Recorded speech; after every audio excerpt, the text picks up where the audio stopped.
selamat sore kepada rekan-rekan media.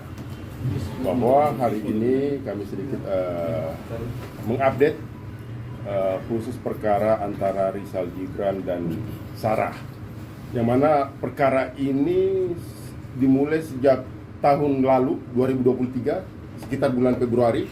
Rizal Gibran kemudian dilaporkan oleh Sarah terkait kekerasan seksual dalam rumah tangga dan KDRT, yang mana atas laporan tersebut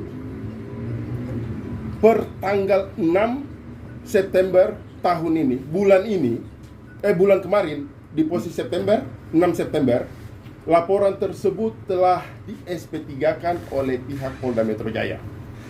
Artinya apa? Laporan terhadap Sarah kami nilai atau kami maknai secara hukum tidak terbukti. Apakah dari unsur-unsur pasalnya atau dari unsur perbuatannya, semuanya kami simpulkan bahwa laporan tersebut sama sekali tidak terbukti. Pada kesempatan ini, saya juga akan menyampaikan, langsung menunjukkan bukti apa? Yang asli aja. Bukti SP3-nya. Nih, sudah sampai kepada kawan-kawan media. Ini bukti SP3-nya. Ya. Ini posnya kirim dan ini suratnya resmi, amplopnya resmi. Ya. Ya. Alamat itu. Artinya surat ini murni dari Polda Metro Jaya yang menangani perkara tersebut. Ya. Oke? Dan ditandatangani oleh Dir. Ya, langsung ditandatangani oleh Dir juga ya. Oke. Selanjutnya, dalam perkara antara Rizal Gibran dan Sarah ini, itu ada beberapa laporan. Jadi yang pertama, laporan induknya adalah ini. Sarah melaporkan Rizal Gibran kekerasan seksual dan kekerasan dalam rumah tangga. Kemudian Rizal Gibran melaporkan Sarah pencemaran nama baik. Yang selama ini laporan Rizal Gibran terhadap Sarah di hall pencemaran nama baik karena otomatis menunggu laporan ini. Hasilnya laporan ini adalah di SP3-kan atau dihentikan penyidikannya.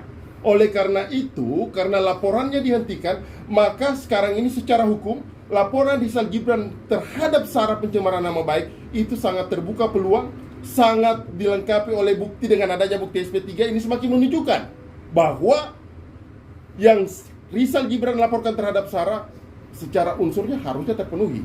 Oleh karena itu, terhadap laporan Rizal Gibran kepada Sarah mengenai pencemaran nama baik, saya kembalikan kepada Rizal Gibran. Apakah ini akan kita push terus? Kalau kemudian kami selaku lawyer dari Rizal Gibran mengatakan untuk kami lakukan lanjutkan laporan tersebut, maka kami akan meminta pihak Polda Metro Jaya untuk melanjutkan penyelidikan ataupun penyidikan atas laporan tersebut. Mungkin lebih lanjutnya nanti mungkin disampaikan oleh Rizal Gibran secara langsung. Kira-kira demikian dulu untuk saya. Dari Rizal Gibran seperti apa? Ya, baik, terima kasih rekan-rekan media semuanya. Selamat sore, Assalamualaikum warahmatullahi wabarakatuh. Di tahun lalu saya mendapatkan sebuah kriminalisasi terhadap saya dengan menghancurkan reputasi dan kredibilitas saya dengan adanya fitnah dan hoax terhadap apa yang dilaporkan, itu terkait dengan KDRT dan kekerasan seksual. Pada saat itu saya mencerna, mengkaji, meneliti, meriset semuanya, dan memang kebenaran pasti akan terungkap. Walaupun saya menjadi bulan-bulanan, tapi saya yakin kebenaran pasti akan tegak. Saya hanya bermodalkan sabar, ikhlas, doa, dan dukungan dari banyak pihak yang benar-benar untuk menegakkan kebenaran dan keadilan ini.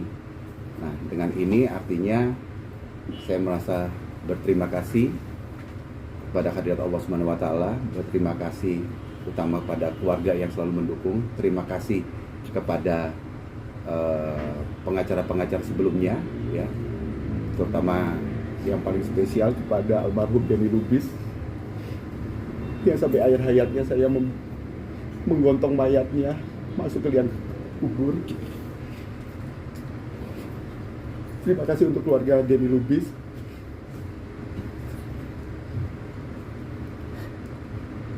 Saya ingat waktu itu di UGD dia kena komplikasi gula jantung. Yang ditanya pertama kali saya merawat dia di UGD, yang ditanya cuma satu, Zal, gimana kasus lu, Zal? kita harus tegak lurus, kita harus menang. Saya cuma bilang gini kepada almarhum, Bang, nggak usah pikirin kasus saya, Bang. Abang harus sehat dulu. Zal, gimana kalau saya udah nggak ada, lu lari ke Isang. Insya Allah Isang akan bantu. Dan setelah itu ada beberapa proses yang akhirnya alhamdulillah saya terima kasih kepada Bang Isang dan tim Bang Mangsi yang sudah banyak memberikan edukasi kepada saya penegakan hukum. Saya agak sedikit terenyuh ya kalau berbicara mengenai sahabat saya Bang Denny Lubis, dan saya hanya doa sabar. Sekali lagi saya juga mohon kepada rekan-rekan media, karena di sisi lain ini kan berhubungan dengan reputasi dan kredibilitas saya, tentunya nama baik saya juga harus clear and clean. Dan bagi pihak-pihak yang ikut menyebarkan informasi yang tidak baik ini, untuk kita himbau untuk bisa ikut membersihkan nama saya, terutama pada saat itu saudari Sarah menyebarkan informasi-informasi lewat podcast seperti podcastnya Maya Estianti, Cumi-Cumi itu. Kita mohon kebijakannya untuk bisa melakukan take down, karena bagaimanapun juga siapa yang memberikan informasi fitnah atau hoax dan ikut menyebarkan tentunya pasti akan kena undang-undang ITE ya. Dan itu yang saya harapkan. Dan juga semua informasi-informasi yang mendiskreditkan saya.